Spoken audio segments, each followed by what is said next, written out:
In Herrenvolk, we actually traveled away from Vancouver, which we rarely did. The fields where they actually, where we said they were breeding this strange plant to feed the bees, were actually ginseng fields, which had a strange kind of otherworldly look to them. And there's one scene, a very upsetting scene, where Mulder, Roy Finnis, and the little girl who plays Mulder's sister get trapped in a massive beehive. Well, we actually used thousands of bees and released them in there with the actors. The theory being that if the queen is not present, they will not sting you. Well, that theory is not entirely correct. And the little girl that played Mulder's sister, Vanessa Morley, actually got stung. And it's actually in the show as you watch. And she was such a trooper. She waited until cut to go, ow! You know, she'd been stung.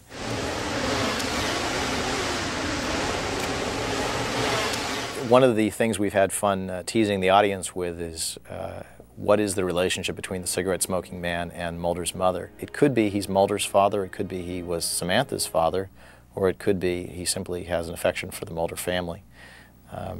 But we simply don't know the answer. The big image in my mind from that episode is the death of X. It had been one of our principles in the X-Files that no one is safe and that even your most beloved character could be killed off. And so in keeping with that principle, we killed X, but not without some personal pain to all of us producers who love the character. But he died heroically, writing the name of his successor in blood in Mulder's apartment hallway. So I thought it was a good way to send him off.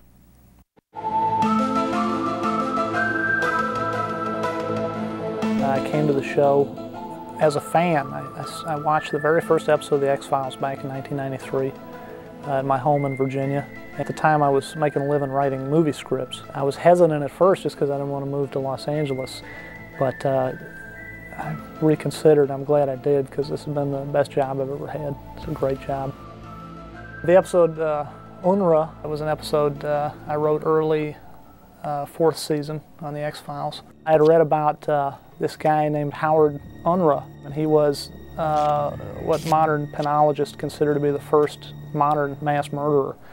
He was a guy right after World War II who came home to his neighborhood in New Jersey and took his German Luger he had stolen off the body of a German soldier in World War II and went around his neighborhood and killed 12 people in 13 minutes. And the name and the word, you know, in German, Unruhe, means unrest. I thought, you know, it was too perfect. You can't make that kind of stuff up.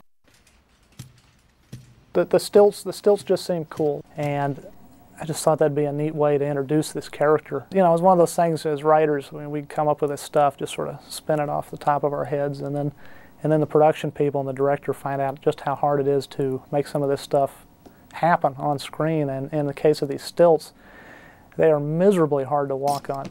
So poor Pruitt Taylor Vince is on these things, and in the final episode, he's only on the stilts actually in one shot, one wide shot, and you have to look for it very closely. But in the shot, he was actually cabled with aircraft cable to the ceiling of the set, and then they digitally erased the cable. The rest of the time, it's either a stuntman walking in his place, or it's just a close-up on his face, and he's standing on a bunch of apple boxes. The wonderful thing about being a writer in The X-Files is Chris Carter is a great boss because he gives you as much responsibility as you can handle, which makes it a busy job. We're here every day of the week, but it's definitely something I wouldn't trade, an experience I wouldn't trade for anything.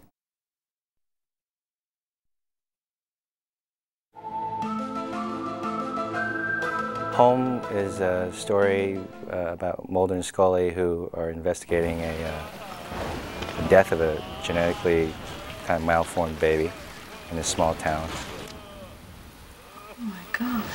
Glen Morgan and myself wrote the episode, and Glen has been my partner since, we've known each other since sophomore year of high school.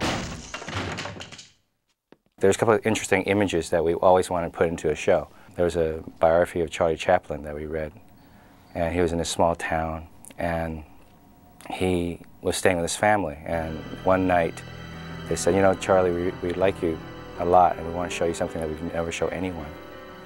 He went upstairs to this bare room where there's only a cot in the room, and from under the cot they pulled out this teenager who was only a torso and a head with no arms, no legs. They set him up They started singing and clapping, and this torso started dancing around. And Chaplin was horrified, but we found that story just horrifying and interesting and weird, and we always wanted to put it in the show. To get the effect that she had no arms and legs, that shot was done partly blue screen and partly that her arms were underneath the platform. The network's broadcasting standards gave us an awful time trying to put this show on the air. But I think X-Files was such a hit that people weren't able to shut us down. There was a rumor that,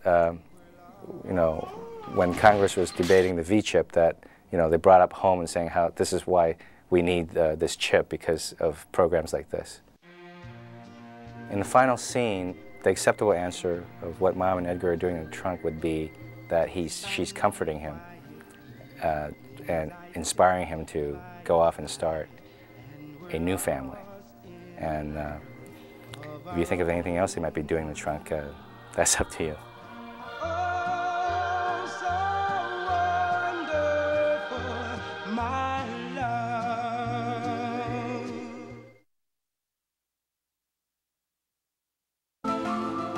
Paper Hearts was an episode I wrote mid-season, season 4. It stars the actor Tom Noonan as John Lee Roche, who is without a doubt the baddest dude I've ever written. Evil, evil, black-hearted guy.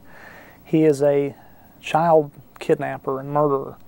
Not again. The genesis of the episode came about when I got to thinking about how the bedrock, the cornerstone of the entire series of the X-Files is based on Samantha Mulder being kidnapped by aliens, and how Mulder has believed this for years and years, and what if it wasn't true? The idea for the hearts, the cloth hearts, I hate to say this, I think the original idea that I had was that he took their actual hearts, and then I thought about that for about 5 minutes and said, that's just too gross, and no one wants to see that, especially me. Sequence from there and I'll tell you. There's a scene in the prison basketball court where Mulder makes this beautiful jump shot, and just nothing but net, just swish, it goes right in. And a lot of people wonder, it's the magic of film, how many takes it took for David Duchovny to make that shot. I was not there on the day it happened, but I'm told by the director, Rob Bowman, that it went in on the first take and stunned the crew into silence. I have your gun, Fox. The wonderful thing Tom Noonan does in this episode, which is so effective, he plays his role very matter-of-factly. It's so wonderfully understated that it really sends a chill down my spine every time I watch the show.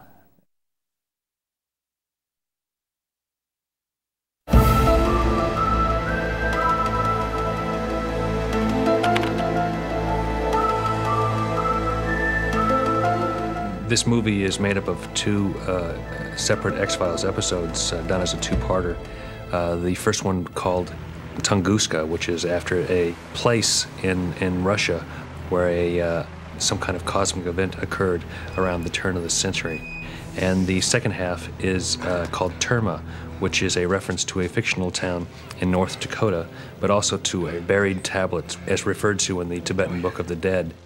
There's something that has been brewing from the end of the second season on, which is the idea that this conspiracy to keep a secret the existence of extraterrestrial life is a global and multinational conspiracy, not just an American one. And there is another Cold War afoot, a race to find what may be the cure to an alien virus that's on the planet.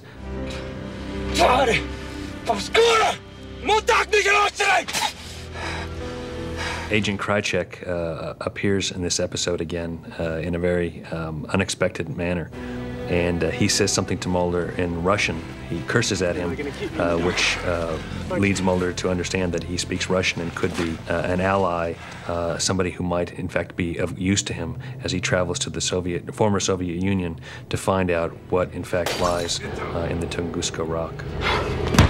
Open this door! Somebody open this door! Somebody! The special effects in this movie were very, very difficult to accomplish. This oil, unlike the way we have seen it previously, after spilling or escaping from the rock that imprisons it, turns into a series of oily worms, and those all had to be manufactured by us for a visual effect.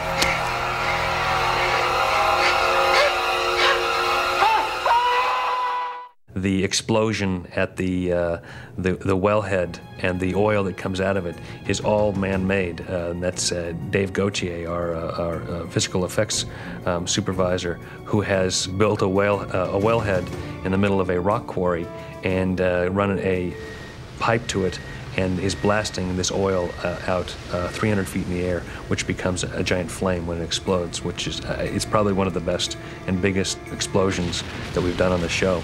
And explosions are always exciting. There's just a lot of tension and excitement that surrounds this kind of effect. This movie is really one where we decided to stretch the limits of our resources. We go to Russia in this episode. We are in Terma, North Dakota. We're in Canada. It moves all over the map, and it is an action piece from beginning to end. And I think that it's a really interesting little piece of the mythology of the X-Files, but really functions as a great suspense thriller.